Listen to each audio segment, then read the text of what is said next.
Hello and welcome to SK Tactics. I am Alokita Karanje from Asedara Shaikshanik Samsthas, ARM School, Kamothe, Navi Mumbai. Friends, we are learned with Alokita Karanje by SK Tactics. In previous lecture, we have learned about the general science 8th standard first lesson microorganism. In last lecture, we have studied about the kingdom Monera, Protista, fungi, plantae, and Animalia. And now, today we will discuss about the classification of microbes. Classification of microbes, why it is needed? Yesterday, last time, I have explained you. Microorganism. Basically, microorganism is classified into two parts. First is prokaryotics and second is eukaryotics. Basically, prokaryotics contain the bacteria and eukaryotics contain the protista, fungi and algae. We will study about the we are studying about the bacteria. Bacteria basically in very small in size. The size is 1 micrometer to 10 micrometer. देखिए बच्चों 1 micrometer कितना छोटा होता है उसके बारे में हम डिस्कस करेंगे। आपको सेंटीमीटर आपके स्केल के ऊपर का तो पता ही होगा। उस सेंटीमीटर में 10 छोटे छोटे लाइंस होते हैं, दैट इज मिलीमीटर। और 2 मिलीमीटर लाइंस के बीच में अगर हम लोगों ने थाउजेंड्स लाइन अगर बनाए तो वो होते हैं माइक्रोमीटर। तो बैक्टीरिया का साइज जो है वो 1 माइक्रोमीटर से लेके 10 माइक्रोमीटर तक हो सकता है। We will move toward the characteristics. First character is unicellular, जो एक ही सेल होगा उसको, इंडिपेंडेंट और पैरासिटिक। पैरासिटिक मतलब क्या कि वो बैक्टीरिया जो है वो प्लांट के सेल में होगा या तो एनिमल के सेल में होगा। Next, bacteria cells is prokaryotic with the cell wall. They reproduce by simple binary fusion. Binary fusion जो है वो 9th स्टैंडर्ड में और 10th स्टैंडर्ड में बहुत ही ज़्यादा इंपॉर्टेंट है, इसीलिए reproduction by binary fusion bacteria का जो है आपको ध्यान में रखना है। We will move toward next in favourable condition. Favourable condition मतलब क्या, जो फेवर होता है उसको अच्छा लगता है, वो फेवरेबल कंडीशन में डबल उसका काउंटिंग हो सकता है only in 20 minutes. Next is protozoa. Protozoa basically approximately 200 micrometre, जो बैक्टीरिया से काफ़ी बड़ा होता है। Characteristics are these are unicellular organism with eukaryotic cells. Protozoans are found in soil, fresh water and sea water. Protozoa कहीं पे भी आपको मिल सकते हैं, सी में भी होते हैं, फ्रेश वाटर जो है वहाँ पे भी हो सकते हैं, या तो जनरली हम यहाँ वहाँ घूमते हैं सॉइल में भी हो सकते हैं। Next is some found in the body of other organism. ये कभी कभी बॉडी में भी एंटर कर सकते हैं, तो आपको बॉडी में भी वहाँ पे आपको दिख सकते हैं। Next is these organism reproduce by simple cell division. Cell division is so important thing. Cell division मतलब क्या, 1 से 2, 2 से 4, 4 से 8, 8 से 16। इस सेल डिवीजन जो है ये बेसिकली रिप्रोडक्शन का एक मेथड है जो प्रोटोजोआ में कैरी आउट होता है। Examples are amoeba, paramecium, free living in dirty water. इसीलिए हमेशा डर्टी वाटर में जाने से हमें रैशेस होते हैं या फिर कुछ अलग प्रॉब्लम्स क्रिएट हो सकती है, that because of the paramecium. Entamoeba histolytica causes amoebiasis. Plasmodium vivax causing malaria. Malaria तो काफ़ी बार आप लोगों ने सुना होगा disease, this Plasmodium vivax. Euglena autotrophics. Next we will move toward the fungi. The fungi have a size 10 micrometre to 100 micrometre, जो आपके प्रोटिस्टा से थोड़े से छोटे होते हैं और बैक्टीरिया से थोड़े बड़े होते हैं। These are found on decaying organic matter, decaying मतलब क्या, जो डेड हो चुके हैं, मर चुके हैं, जो ऑर्गेनिज्म है, प्लांट है, वट एवर में भी, the dead bodies of the plants and animals, तो वहाँ पे आपको फंगी मोस्टली दिखाई देंगे. These are eukaryotic organisms, some are unicellular and other are visible. तो काफ़ी बार आपको फंगी जो है वो दिख सकते हैं.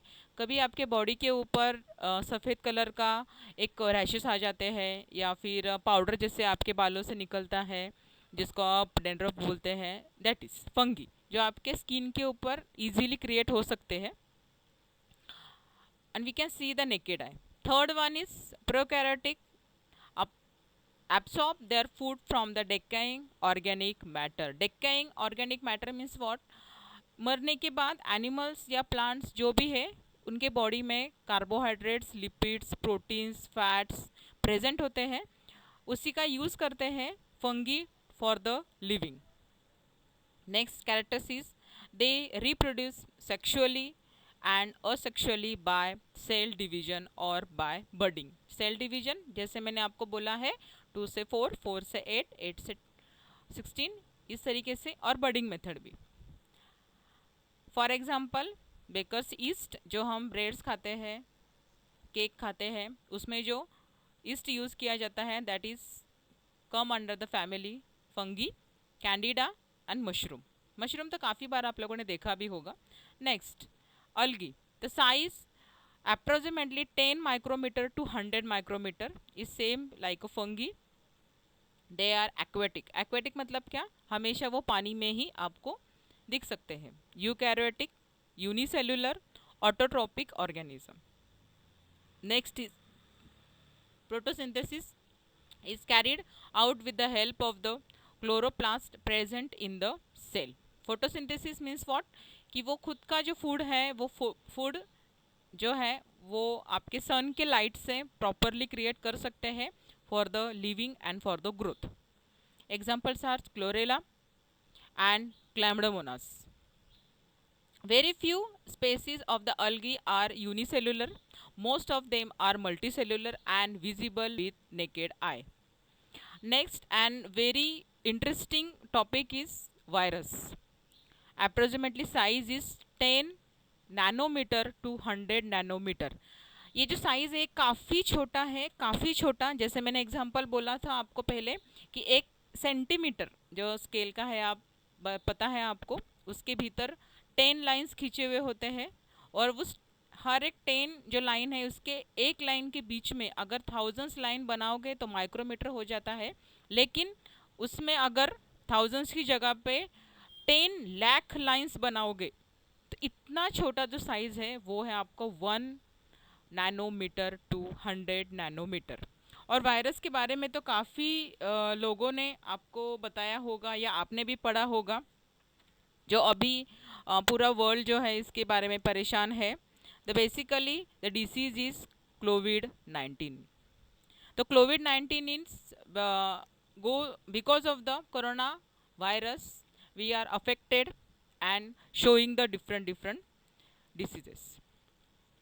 Generally viruses are not considered as living organism. सही बात है. ये जो सेंटेंस है ये काफ़ी कुछ सही है. इसका मैं एक छोटा एग्जांपल आपको देना चाहूँगी. जो आपके समुंदर में मोती मिलते हैं, तो मोती क्या होता है बेसिकली, आपके जो छोटा रेती का एक कण होता है वो आपके सेल में चला जाता है, और उसके बाद जो अंदर एनिमल होता है वो उसके भीतर ही एक शेल क्रिएट करता है स्मॉल, और धीरे धीरे धीरे धीरे उसका मोती क्रिएट हो जाता है. जो सेल अंदर जाता है, शेल के अंदर जो सैंड का एक कण जाता है, that is called as a virus. और तो वो लिविंग नहीं है ना, वो तो नॉन लिविंग है, लेकिन उसके भीतर सभी तरफ से वो एनिमल क्या करता है, एक प्रोटेक्शन क्रिएट करता है और हमको मोती मिलता है. ऐसा ही वायरस है. Generally, viruses are not considered as a living organism, or they are said to be organism at the age of the living and non-living. They are studied under microbiology. Viruses are extremely minute. जैसे मैंने आपको example बोला है कि size जो है वो 10 nanometre से लेके 100 नैनोमीटर के भीतर होता है. that they are smaller than the bacteria, can be seen only with an electronic microscope. They are found in the form of the independent particles. Independent particles मतलब क्या? वो वायरस जो है वो हमेशा एक अकेला ही अगर इंसर्ट हो जाए बॉडी में तो इफेक्ट प्रॉपरली कर सकता है, ग्रुप में जाने की ज़रूरत नहीं है उसको. Viruses is a long molecules of DNA और RNA covered by protein coat. जो प्रोटीन का एक कोट होता है, वो कोट के भीतर वायरस क्या करता है, लीव करता है, और वो जब बॉडी में चला जाता है ह्यूमन बींग्स के तो इफेक्ट क्या करता है हम थर्ड पॉइंट में देखेंगे. Virus survive only in the living plant और animal cell and produce their own protein with the help of host cell. Host cell means what? जो ह्यूमन बींग है वो होस्ट सेल है, उसको डिपेंड होता है वो वायरस होस्ट सेल के ऊपर, यूज़ करता है होस्ट सेल का खुद का प्रोटीन क्रिएट करने के लिए, और धीरे धीरे सभी सेल्स को, जो होस्ट सेल है सभी सेल्स को क्या करता है वो साथ में ले लेता है खुद का बिल्डअप करने के लिए. न्यूमरस रिप्लिका मतलब क्या? वो डबल हो जाता है और अपना जो काउंटिंग है वो कॉलोनीज जो है वो बढ़ाता रहता है. Then they destroy the host cell, और उसके बाद जब उसका जो नेचर है डिस्ट्रॉय करने का, after the using of the protein of the host cell, जो ह्यूमन बीइंग का सेल है उसमें से जितना भी प्रोटीन है दे यूज़ कर लेते हैं, और उसके बाद वो पूरा जो होस्ट सेल है उसको डैमेज कर देते हैं, तो फ्री हो जाते हैं वायरस जो है वो फ्री हो जाता है, एक उसको एनर्जी मिल जाती है फॉर द बेटर लिविंग. तो जो दूसरे सेल हो गए उसको फिर वो यूज़ करते हैं for the more growth, for the more colonies, उसको भी डिस्ट्रॉय कर देते हैं, फिर आगे बढ़ते हैं, फिर और एक सेल, ऐसे पूरे बॉडी में वो ऑक्यूपाई कर लेते हैं पूरे बॉडी को, और धीरे धीरे पूरे बॉडी को ही वो पूरा तरीके से डिसीज फैला देते हैं. This free viruses again effect few cells. Next fourth point is virus causing many diseases to plants and animals. Corona मैंने एक एग्जांपल बोला है, लेकिन वायरसेस डिफरेंट टाइप्स के होते हैं. फॉर एग्जांपल एड्स वायरस है, रेबिस वायरस है. ये सभी वायरस जो है वो काफ़ी डेंजरस है ह्यूमन बींग्स के लिए, प्लांट्स के लिए, एनिमल्स के लिए. तो वायरसेस का जो टॉपिक है काफ़ी इंटरेस्टिंग है. अभी जो आपको एग्जांपल जो मैंने बताया है वो भी आपको काफ़ी फैमिलियर हो चुके हैं. This way we have studied the micro organism. Okay, thank you, have a nice day.